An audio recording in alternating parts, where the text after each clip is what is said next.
गांव के किनारे एक छोटा सा घर था।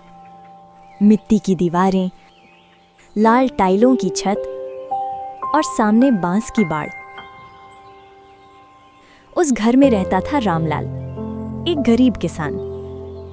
उसकी पत्नी सीता सीधी साधी और मेहनती महिला थी।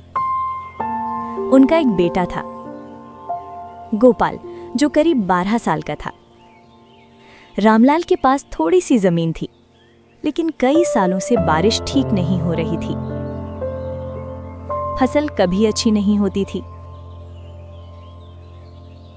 हर सुबह रामलाल खेत की ओर निकल जाता।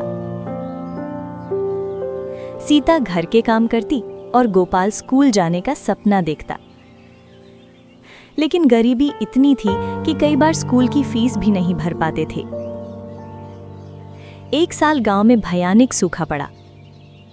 तालाब सूख गए, खेतों में दरारें पड़ गईं। गांव के कई लोग शहर की ओर काम ढूंढने चले गए। रामलाल भी चिंतित था। सीता ने कहा, अगर हालात ऐसे ही रहे तो हमें भी गांव छोड़ना पड़ेगा। रामलाल बोला, नहीं सीता, ये हमारी मिट्टी है, हम यहीं मेहनत करेंगे। लेकिन मन ही मन वो भी डर रहा था।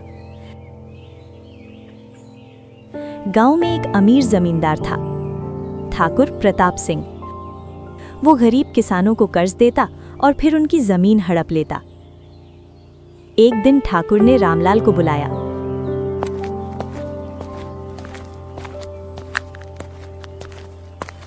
अगर पैसों की जरूरत हो तो मुझसे ले लेना, लेकिन समय पर चुकाना होगा।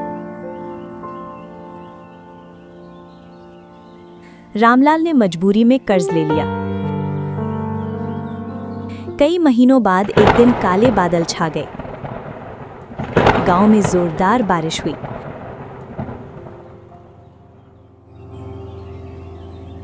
रामलाल ने खेत में बीज डाले, दिन रात मेहनत की। धीरे धीरे खेत हरे होने लगे। गोपाल खुश होकर बोला, पिताजी, इस बार फसल अच्छी होगी। रामलाल ने आसमान की ओर देखा। भगवान चाहे तो जरूर होगी। ठाकुर प्रताप सिंह नहीं चाहता था कि रामलाल सफल हो। एक रात उसने अपने नौकरों को भेजा।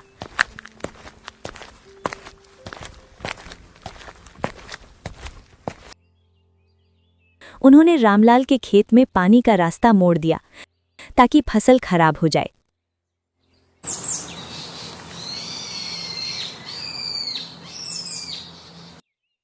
सुबह जब रामलाल खेत पहुंचा तो देखा फसल सूखने लगी थी। वो घुटनों पर बैठ गया। सीता ने उसका हौसला बढ़ाया, हार मत मानो। गोपाल ने रात को खेत के पास निगरानी की।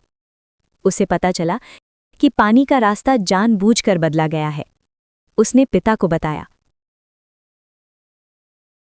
रामलाल ने गांव के सरपंच को बुलाया।